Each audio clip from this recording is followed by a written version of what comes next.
This is God's Hand in History, brought to you by Mr. Mack.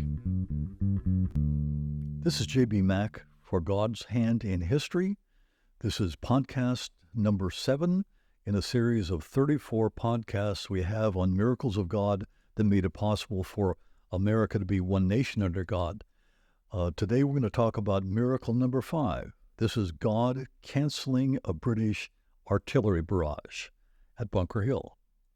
What we have now is we've had the British have installed themselves in Boston and fortified it. They're basically surrounded. We have now Minutemen have come in from all over New England.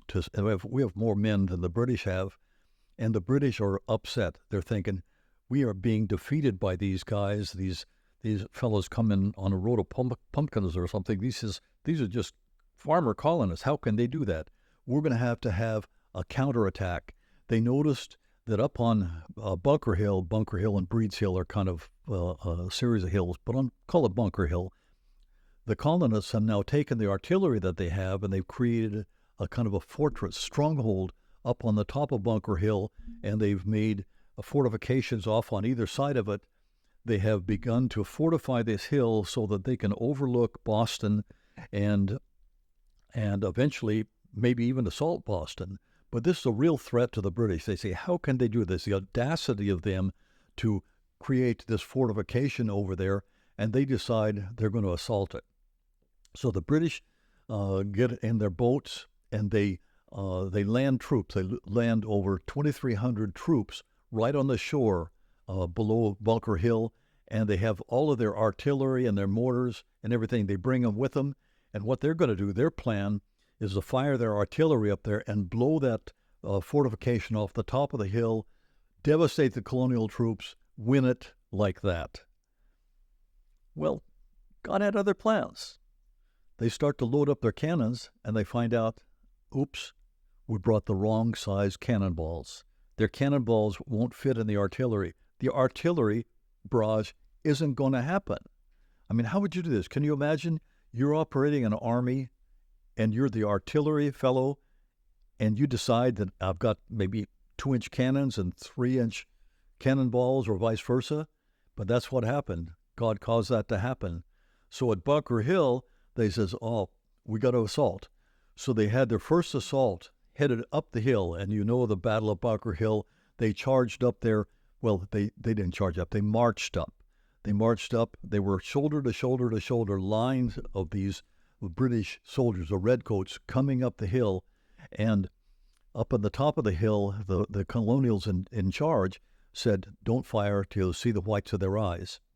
That meant that would be within like 20 yards of them. That's when they would fix their bayonets and make a bayonet charge. But one of the things that the colonists knew, they knew that they were firing downhill. So one of the other things they said is aim for their belt buckles. Because when you're firing downhill, if you aim for the belt buckles, you're going to hit them in the chest. And these guys, since they had been fighting Indians and they had been out hunting, it wasn't like these British soldiers who they brought out of the slums of Ireland and Scotland and here and there. Unlike the Americans, where nowadays we have every farm boy knows how to fire a .22. These guys were from the cities. They knew about bayonet charges and maybe mass firing, but they weren't snipers and sharpshooters like the Americans were. So they come marching up, and at 20 yards, all of a sudden, the colonists fire. You got lines of the soldiers falling down, and our artillery was also shooting at them. So you had our artillery cannons blowing them off there. You had lines of redcoats dying. They had hundreds of them falling there, dying, and they pulled back. There were 3 different charges they had. First 2, they were just massacred. The third ones, General Howe, the British general, said, take off your backpacks. You shouldn't have this packs with you. This is going to be a bayonet charge. He says, I want you to go this time up there and just make a bayonet charge. You have got to, even though it looks like a massacre, you've got to do this. So the third one, they came up, and they're marching over the bodies of the other troops, and they get up there. But this time, the Americans are running out of ammunition. Their muskets had maybe one or two shots left in them. They had taken the artillery bags of the powder for that, divided that up among them. They were flat running out of powder. So as this bayonet charge is coming, it becomes a hand-to-hand battle up on top, where the colonials are using their rifle butts. They're pushed off of there, and the British redcoats took the hill. They had massive amounts of men lost. They had as much as 50% of their troops were killed. Most of the officers were killed. You had such a massive loss that the one of the officers there said, "Any more victories like this, and we'll have no one left for them to surrender to."